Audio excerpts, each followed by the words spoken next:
তো hello guys, selfie camera selfie ক্যামেরাটাতে ভালো হবে। কেন আমরা এখন দেখবো কি আছে, কি আছে। দেখো এদিকে কত সুন্দর জায়গা। ওয়াও, এটা কিন্তু একজনের রোদ বাসা ছিল, খুবই। বুঝছো?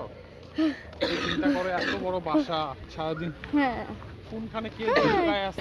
আমি তিন সব যদি উপরে দেখি। ধরো তোমার বাসা হইলো, হ্যাঁ যায় না এখন কোন হ্যাঁ? এটা এই যে নিচে এদিক দিয়ে যাওয়া যাবে। ও, পরে ঘুরবে এটা। আচ্ছা চলো আমরা যাই, আমরা এদিক থেকে যাই। হ্যাঁ আমাদের টিম আসছে, তাই না? অনেক বেশি গরম, এদিকেও যাওয়া যায়, আগে এদিকে। ক্যামেরা খুবই রোদ ভরে শীত বলে। আমরা ক্যামেরা অফ করে দিই। কেউ ক্যামেরা অফ করবা? করো, অফ করো। কেন?